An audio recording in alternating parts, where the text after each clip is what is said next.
Hey guys, welcome to a new video. As with every new patch, I've been tracking a bunch of things over in Korea to see what's gotten a ton better in 7.10 so far. It's been out less than a week, so we haven't figured out everything yet. It's not really about the best of the best, but super good stuff that wasn't really around as much last patch. Now the first thing, Fizz isn't much better, but he is now the most banned champion I think I've probably ever seen over there. 72% almost at high reload right now he is banned. He's considered like the most snowball and dangerous mid and top laner to play against right now, who can legit solo carry. So that is why. Anyway, starting with the new best top laner, Yorick. So he has always been a lower elo monster, but now it's even spreading to high ranks, putting him right at the top win rate wise. The biggest change was Trinity into Sterix. Who would have guessed, right? Sterix played a part in this. The build is nutty at the moment, but it's also because he shoves Darius' axe right up his backside. He's one of the best counters there are at the moment. He also does the same to most bruisers like Riven, Fiora, Renekton, even Rumble as well, but you just want to avoid like Yasuo and Jack so they outscale you so hard. Yorick is a lane bully, right? He works the same way as Renekton if you think about it. Like, I know it seems weird, but you're there to bully, to sustain, poke, and dive your opponent over and over. You push towers with your ultimate, and you really become unstoppable. The build is Trinity, Sterix, Visage, Deadman. Seems to be the way to go, but it's mostly about the first two items. Late game, you're kind of just a meat shield. In my opinion, I think he's one of the best bruiser counters we have at the moment, and lane bullies you can play. Like, you can get ahead, and especially at lower ranks, it is so hard to come back against a Yorick. You will keep dying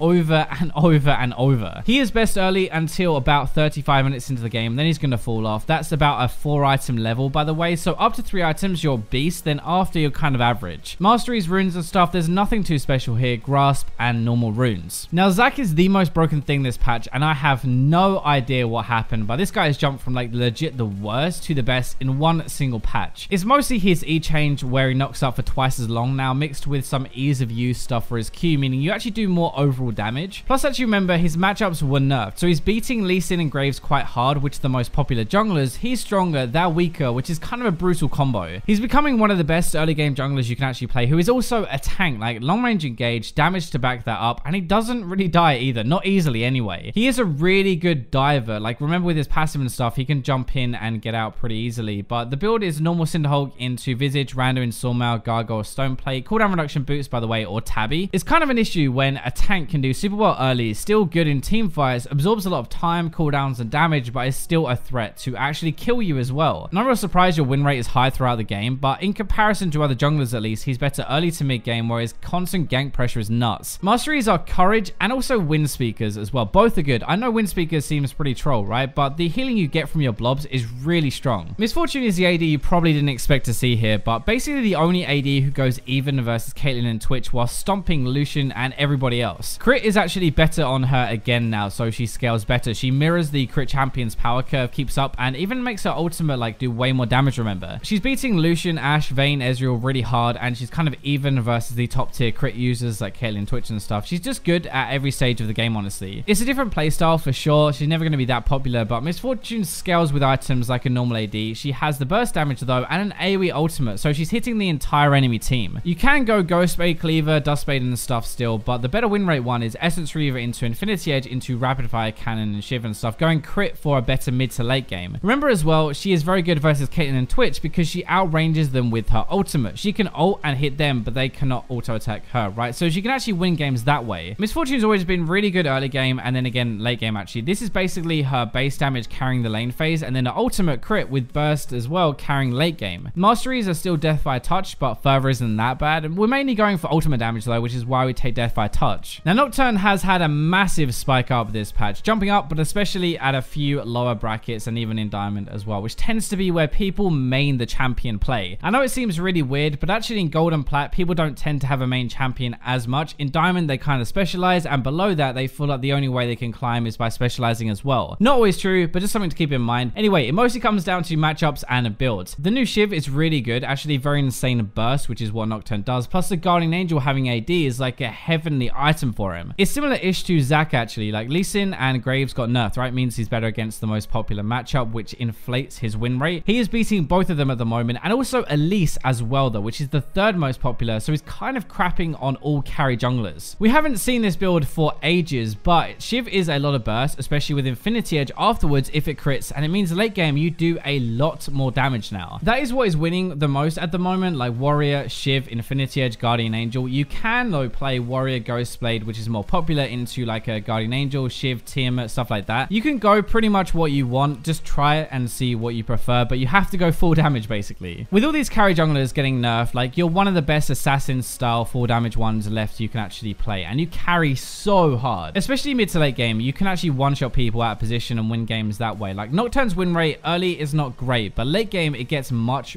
better. Thunderlords is the mastery of choice for most people, which is the burst aspect that we're used to, or you can go Storm Raiders so nobody can ever get away from you. Runes are pretty specific here as well, which you can see on screen. Now this is a little bit different actually. Malphite support, I know it's kind of pretty troll, right, but it works and it's actually much better now. It seems to be the build that's better for him, and he's kind of a counter to Lulu. Seems really dumb, right, but that's what we've seen so far. We don't have a massive pool of games for this one, but it spiked up at the start of the patch. It seems more than anything that he's beating Lulu and decent against Blitzcrank, Maokai, and Karma, who are also very popular. There's basically two different playstyles though. So number one is the kind of lower elo typical one I'm guessing you're expecting. Thunderlords with the AP support item, then tank afterwards, especially Locket. That's more about burst, but we also have number two, which is Stoneborn Pact. We actually have a few ways to proc this, so it does make sense. We go Targons, Face of the Mountain, and then Locket and tank afterwards. Either way, you actually have a very good engage. That's what this thing revolves around, especially in the lane phase. You're good with picks like Twitch or Lucian who actually want to fight, but mid game you're a big ass frontline with crowd control, and you're annoying as well to deal with. Your early game is not going to be the best, but mid game is super